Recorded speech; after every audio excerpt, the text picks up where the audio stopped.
"You're the most useless child we have," my mother said across the Christmas table. I set the velvet ring box by my plate and answered, "Then stop calling me when you need money." The room froze. Forks hovered in midair. The angel on the tree leaned a little left, like even she didn't want to watch. I'm Linda, 32, Senior Marketing Coordinator, the invisible middle my family trained me to be. I'd come to Maple Street with two gifts, a hand-bound photo album I spent 40 hours restoring, and the news that David had asked me to marry him. Cinnamon and coffee drifted from the kitchen, but all I could taste was metal. Michael adjusted his designer watch. Karen smirked into a navy suit that probably cost my rent. My dad's eyes went soft. He always tries. My mother's stayed hard ruby sweater bright enough to sting. I had planned a gentle announcement over pie, a toast to peace. Instead, she cut first like she always did, and I finally bled out the truth. Before I continue, tell me where you're watching from. And hit like and subscribe if you've ever been betrayed by family. I thought this would be the year I finally earned her pride. I didn't know the crack in our house started decades ago and was about to split the whole table in half. The crack didn't start at Christmas. It started years earlier in the small brick house on Maple Street where favoritism was the air we breathed. Michael, the golden boy, Karen, the baby princess, and me, the one in the middle, the one who had to work twice as hard just to be noticed. My earliest memories are stacked like snapshots, Michael getting a B on his science test, and Dad ruffling his hair like he'd won a Nobel Prize. Karen throwing a tantrum so loud the neighbors peeked out their windows, and Mom laughing. "She's just spirited." Me, I brought home straight A's and trophies that glittered under the hallway light, and Mom would say, "That's what we expect from you, Linda. Don't get cocky." I learned young that love in our house wasn't unconditional, it was rationed. Michael got it in applause, Karen in indulgence. I got it in small nods, clipped approval, or worse, silence. By high school, I'd made it my mission to buy their affection in other ways. I worked part-time at the grocery store stuffing bags while my classmates went to football games. Every dollar I saved, I turned into offerings. Flowers for Mother's Day, a silver bracelet for Mom's birthday. Thoughtful Christmas gifts wrapped in paper. I picked out weeks in advance. Michael and Karen. They'd swing by the mall on December 23rd, grab whatever was on sale, and still walk away with the longest hugs and the biggest smiles. The smell of my childhood is a mix of bleach and burnt toast, the 2 cents that clung to my hands after long shifts at the store and rushed breakfasts before school. I'd slip the grocery receipts into a shoebox under my bed, prove to myself that I was contributing, that I mattered. At the same time, Michael was showing off his Letterman jacket at dinner, and Karen was rehearsing lines for the spring play. Guess who Mom bragged about at church? Not me. There's one memory that won't leave me. I must have been 15. I had saved up from tutoring kids after school, every crumpled bill stuffed into a mason jar. On Mom's birthday, I bought her a small pearl pendant. I can still feel the satin box in my pocket, still see her expression when she opened it. A polite smile. A soft, "Thank you, dear." Then Karen bounded into the room with a last-minute gift cheap body spray still in the drugstore bag. Mom squealed, hugged her, said, "You always know just what I like." I stood there holding the empty box invisible again. I told myself it didn't matter, that one day I'd prove them all wrong with my success, with a career that meant something. But the truth. Every time I was overlooked, something inside me cracked a little more. And I didn't know then that those cracks would come back louder than a slammed door at a Christmas table lit with gold. College was supposed to be my escape, a clean slate, far from Maple Street, far from the measuring stick that always seemed just out of reach. I picked marketing because I loved the blend of strategy and storytelling. The idea that you could shape how people felt not by shouting, but by connecting, by creating something they remembered. The day I told my family, my major mom's face collapsed like I'd confessed to a crime. "Marketing," she said, her voice sharp. "That's not a real career, Linda. That's playing with pretty pictures. Why can't you be more like Michael or Karen?" The words branded me. Not smart enough, not noble enough, not enough. I graduated with honors, clutching a diploma that felt heavier than stone. I thought maybe this would finally earn me a smile, a flicker of pride. Instead, Mom's first question at the ceremony was, "So, when are you going back for something serious?" Still, I kept pushing. I found a small firm downtown, stayed late, took projects no one else wanted. Every small win I carried like a trophy back home. Every phone call about a new client or a successful campaign ended the same way. That's nice, dear. Did I tell you Michael's article got published in a journal? Karen just won another case. Their triumphs were fireworks, mine sparklers in the rain. The imbalance wasn't just emotional, it was physical. I was the one hauling boxes when my parents moved into their new house, the one painting walls while Michael texted patients and Karen juggled depositions. I dog-sat their German Shepherd even though my allergies left me sneezing through the night. I stayed in the hospital waiting room during Dad's surgery, clutching cold coffee while Mom fretted, but when it was over, she lectured me for not giving Michael and Karen enough updates. Every sacrifice blurred into the next until I couldn't tell where my life ended and their needs began. I thought if I filled the cracks with effort, maybe the house wouldn't collapse. Maybe one day Mom would look at me the way she looked at them, eyes lit, voice warm, shoulders soft with pride. But the more I gave, the more invisible I became. I can still see the shoebox under my bed stuffed with old receipts and cards I'd sent for every holiday. Proof that I tried, that I never stopped trying, that I believed one day it would be enough. I didn't know it then, but those years weren't just building my resume. They were building pressure like a hairline fracture deep inside concrete, silent, hidden, waiting. And on that Christmas night, with a ring box in my hand and a photo album, no one cared to open the fracture split wide. Dinner that Christmas looked perfect, at least on the surface. My mother's china glowed under the chandelier, the silverware aligned with military precision, and a fire cracked in the hearth like something out of a postcard. The turkey's skin shone bronze steam curling upward as Dad carved the first slice. From the kitchen drifted cinnamon sage and the faint metallic tang of coffee warming too long on the burner.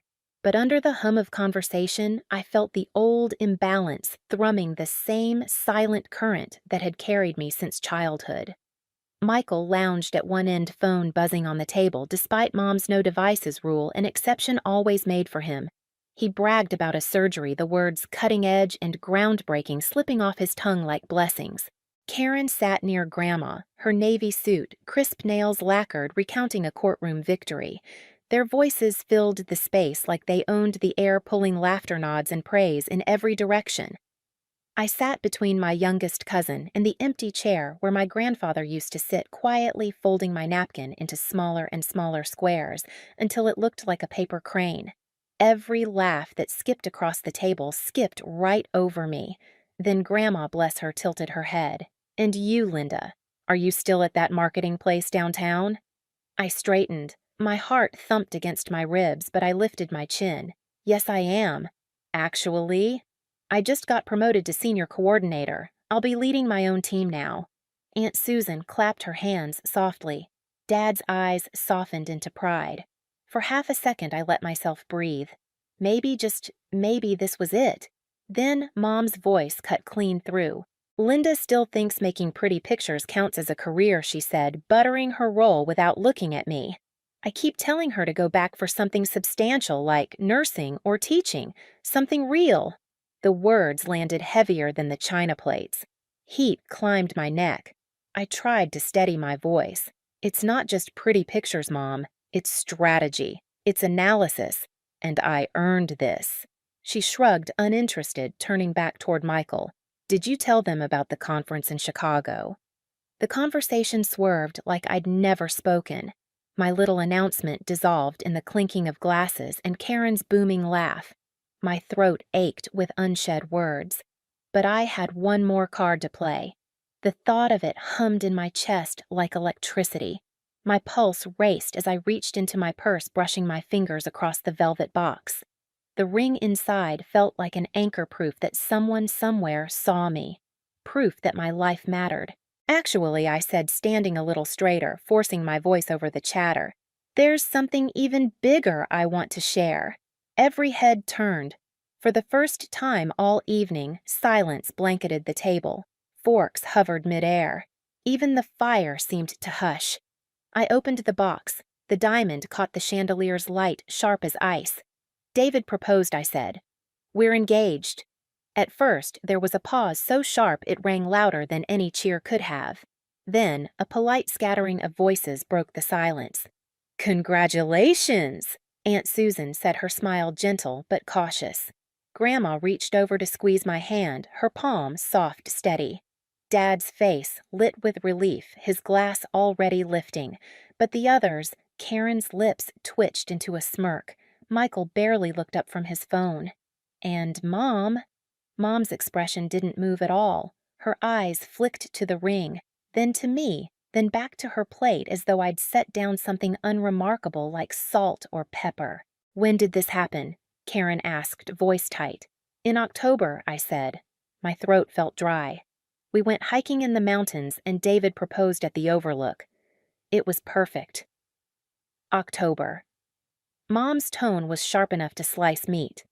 "So you've been engaged for 2 months, and you're just telling us now I wanted to share it in person as a family," I said.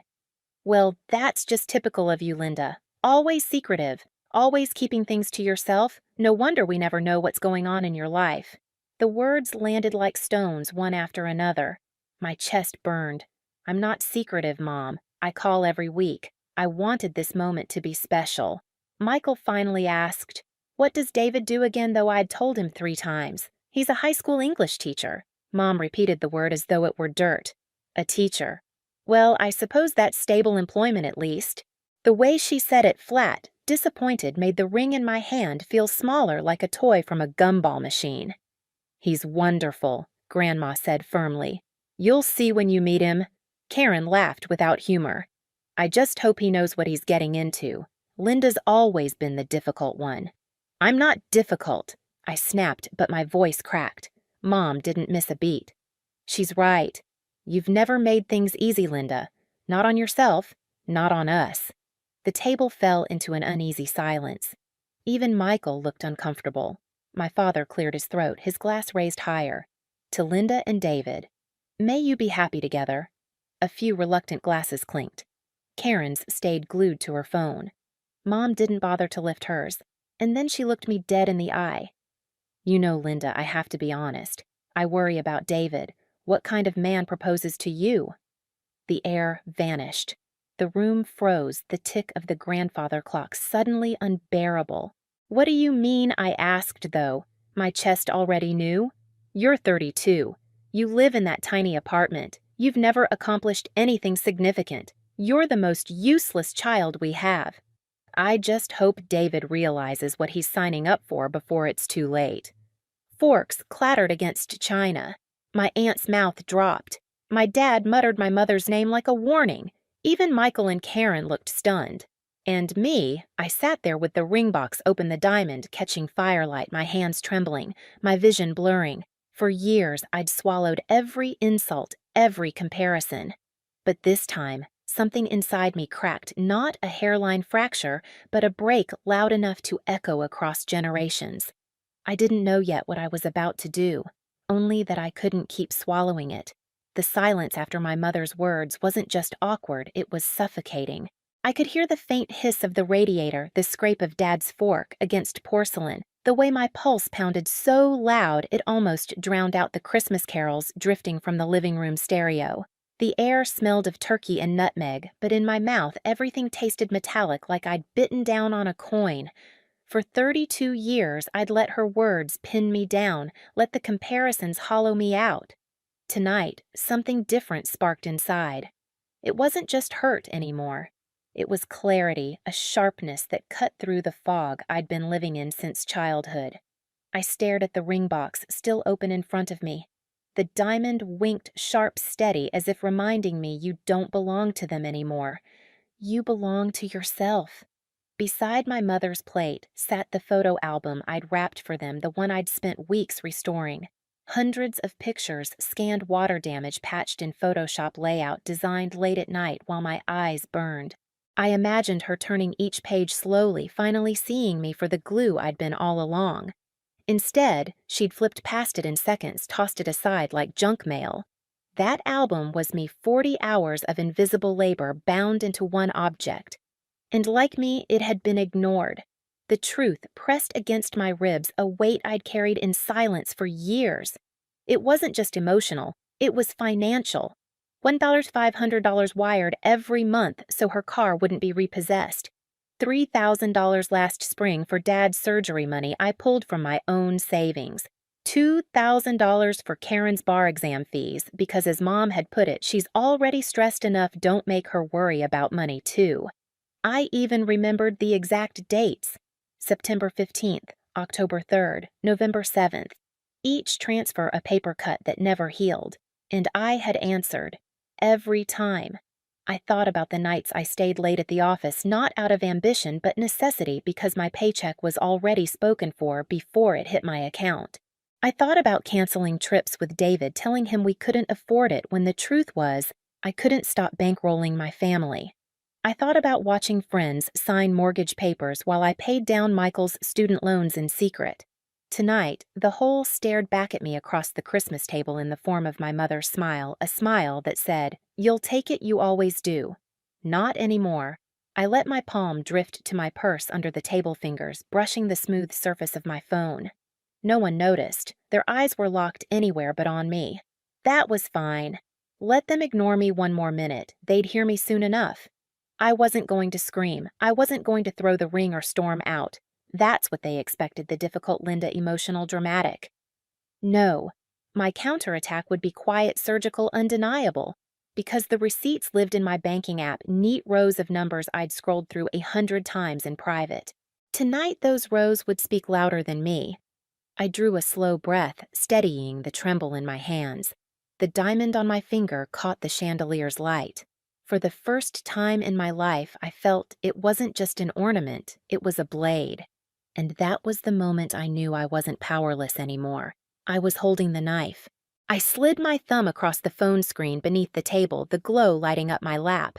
Line after line of transfers filled the display, each one a reminder of how deeply I had been mined. My stomach turned as I scrolled. $1,500, $3,000, $2,000. Over and over, the numbers stacking higher than the Christmas tree in the living room. I remembered the calls. Mom's voice, thin, desperate. "Linda, we're in a bind. Just until your father gets back on his feet. Or worse, the manipulative softness. You know you're the reliable one. We couldn't ask Michael, he's busy. Karen's already overwhelmed, and I, foolish and hungry for approval, had said yes, again and again. The thing is, they never called it what it was. They called it help. They called it family. But it was theft, sanctioned, applauded, hidden behind smiles and Sunday dinners. I glanced at Mom across the table. She was busy complimenting Karen's new manicure, her laugh sharp and brittle. I studied her face the way you study a stranger's, searching for any trace of recognition, of gratitude. There was none. She looked exactly like she had the day she dismissed my college graduation, unimpressed, impatient, already looking past me. And something shifted.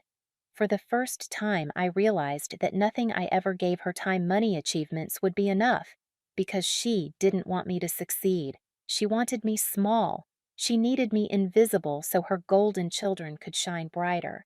The album beside her plate mocked me, its ribbon still tied. My heart ached, but then hardened. That book wasn't for her anymore. It was for me, a record of what I'd held together while she tore me down. I closed my banking app and slipped the phone back into my purse, not because I was hiding, but because I was saving it.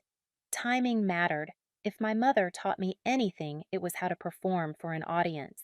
And tonight, she had given me one. My chest steadied, my breath slowed. The trembling in my hands faded, replaced by a calm I didn't recognize at first. It was power.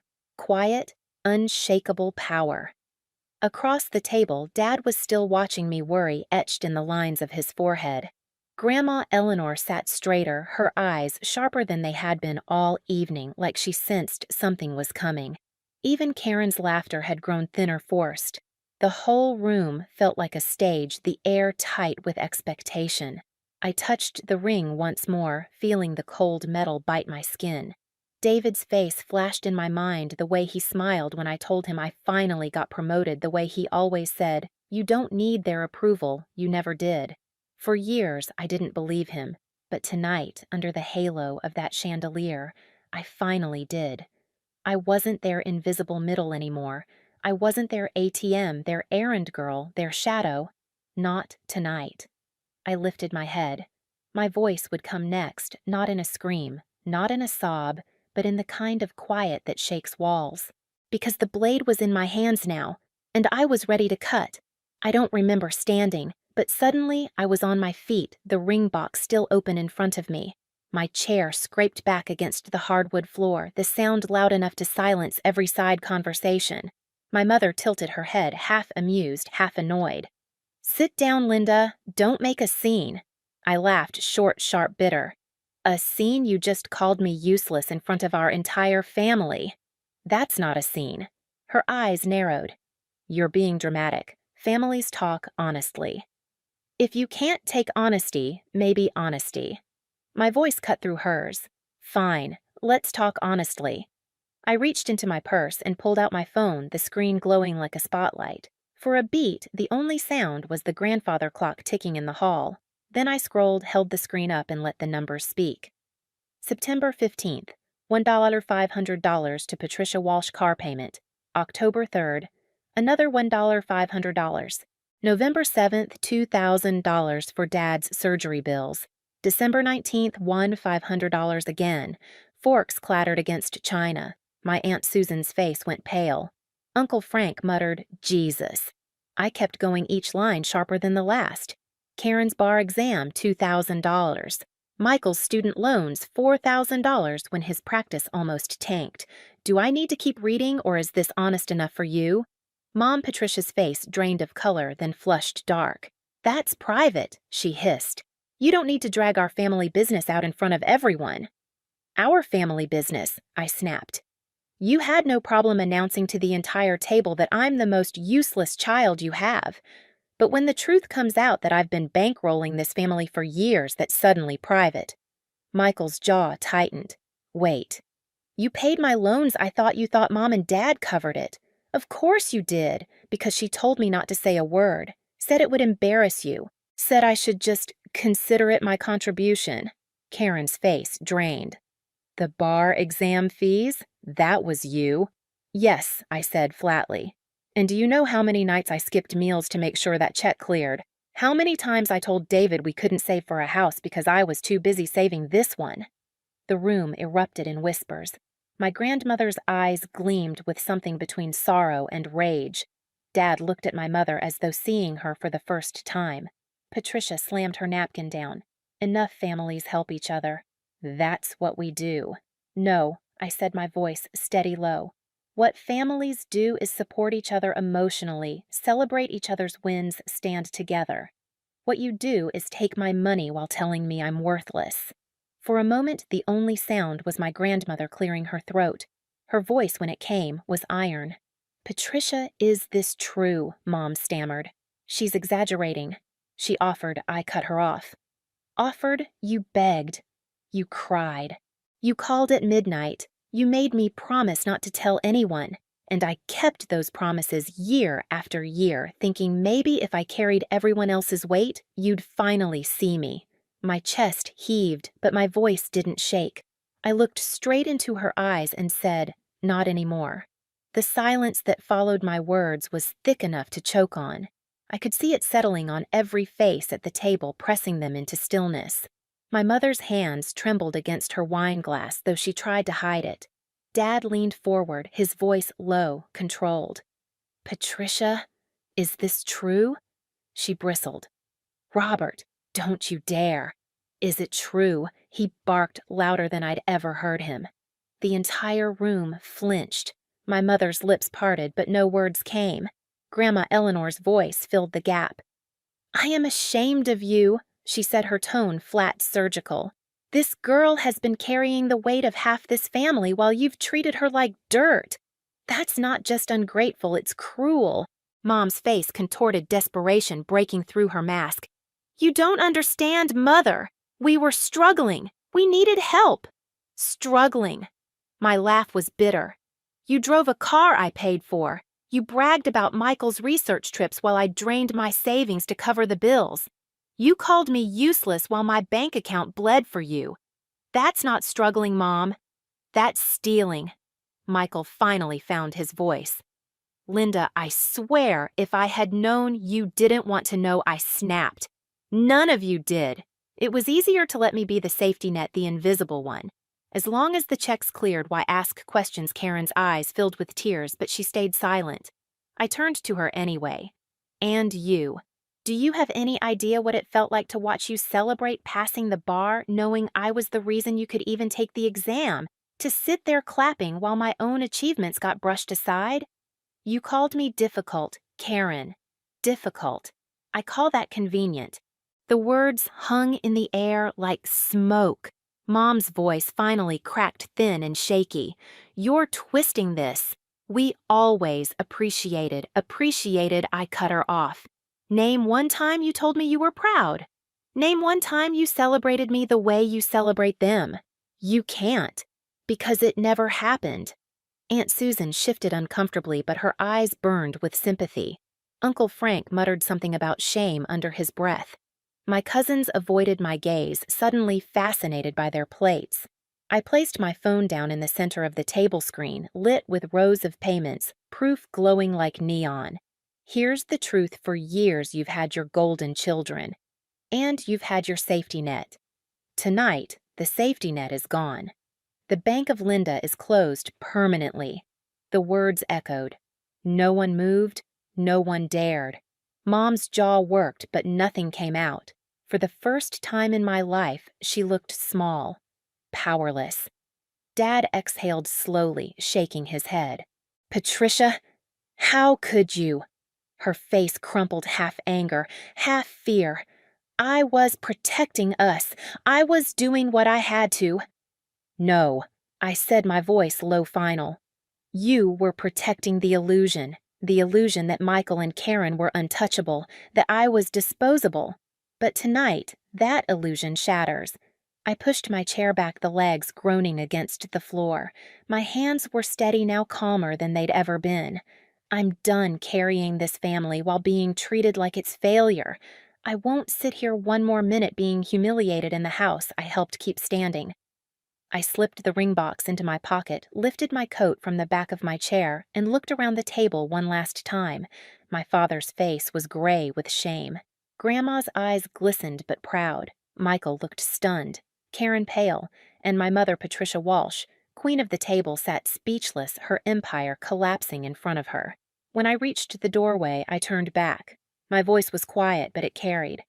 Remember this moment. Remember who really kept this family afloat. And remember who walked away when you called her useless. The chandelier light glinted off the untouched photo album as I left the room. Behind me, the table stayed frozen in silence. The night air hit me like a slap when I stepped outside. Snow had started falling again, soft flakes dissolving on my coat. The lights from Maple Street blurred through tears I didn't bother to wipe. For the first time in years, I wasn't rushing to answer a call to soothe a crisis, to play the invisible savior. I was walking away. By the time I reached my car, my phone was buzzing with missed calls. Mom, the screen glowed again and again. I let it ring until the cold metal of the door handle burned my palm. Not this time. When I finally got home, the apartment was dark except for the string of lights David had hung around the window. They glowed warm, steady like a heartbeat. I sank onto the couch coat, still on staring at the velvet box in my hand. For years, I thought approval from my family would make me whole. Tonight, I realized the opposite. Breaking free was the first real gift I'd ever given myself. David came back from Portland 2 days later. He found me in the same spot, tired, wrung out, but lighter somehow. You finally did it, didn't you? He whispered, pulling me close. I nodded into his chest. I told them everything. About the money, about the loans, about all of it. And then Mom called me useless. So I told her the truth. My laugh cracked, in front of everyone. He pulled back, studied me like I was brand new. That's not useless, Linda. That's brave. The days after Christmas were a blur of calls I didn't answer. Dad's messages were heavy with regret. Michael left a voicemail offering to pay me back. Karen's tone was defensive at first, then confused, then quiet. Even Mom's voice shifted from sharp to pleading to something almost fragile. But for the first time, I wasn't scrambling to fix it. I was letting them sit in the silence they created. At work, I noticed the change immediately. I walked into meetings taller, spoke without apology. My boss pulled me aside after a presentation. "You seem different," she said. "More focused. Keep it up. You're going places." It struck me, cutting the cord to my family's endless needs hadn't just freed my bank account, it had freed me. Still at night, I caught myself replaying the Christmas table, the diamond in the chandelier light, my mother's face collapsing, the album left unopened. And I knew one truth clear as the snow outside: they thought I'd regret it. But I didn't. 3 months later, the snow melted into spring, and I stood in a white dress at a historic inn outside the city. The guest list was small people who had earned the right to be there. David's parents. My grandmother Eleanor in the front row, her eyes proud and wet. Aunt Susan, who had called me every week since Christmas. A handful of friends who knew every scar in my story. Dad walked me down the aisle. His hand trembled against mine, but his voice was steady when he whispered, "I should have stood up for you sooner." "I'm proud of you, Linda." It was the first time I'd heard him say it out loud. It landed heavier than the bouquet in my arms. Michael came too. He stayed quiet most of the night, but before he left, he pressed an envelope into my hand. "It's not enough," he muttered, "but it's a start." Inside were repayment checks. I didn't know whether to laugh or cry. Karen showed up late, her smile thin. We spoke briefly, politely. Maybe that's all we would ever have, and maybe that was okay. Mom came as well. She looked polished, perfect, every hair in place, but her usual commentary never came. When it was her turn to speak, she cleared her throat and said, "Only Linda, I was wrong. You're not useless. You never were. I hope you and David build a life full of joy." The words felt rehearsed, but real enough. I let them land without pushing for more. During the reception, Dad gave a speech that made my chest ache. Linda has always been the heart of this family, even when we didn't see it. David, you're marrying a woman who will move heaven and earth for the people she loves. Don't ever take her for granted. The room clapped, and for once, I didn't feel invisible. Later that night, I slipped away to breathe. In my bag, I still carried the photo album, the one that had been tossed aside on Christmas. I opened it under the soft glow of string lights. Page after page stared back birthdays, graduations, vacations where I was half out of frame, proof that I'd always been there even when no one noticed. I closed it gently, no bitterness left, only resolve. The album wasn't for them anymore. It was for me to remember that being unseen didn't mean I didn't exist. David found me, then slipped his arms around my waist as our song started inside. "No regrets," he whispered. "None," I said. And I meant it. They thought calling me useless would break me. Instead, it gave me the clarity to walk away to write my own ending. Have you ever had to set boundaries with your family when they took you for granted? Tell me in the comments. I want to know I'm not alone. And if this story spoke to you, hit like and subscribe. Because sometimes the bravest thing you can do is stop giving to people who only take. And when you do, you realize the truth. I finally learned they thought they erased me. But really, I was the one who walked out and closed the book.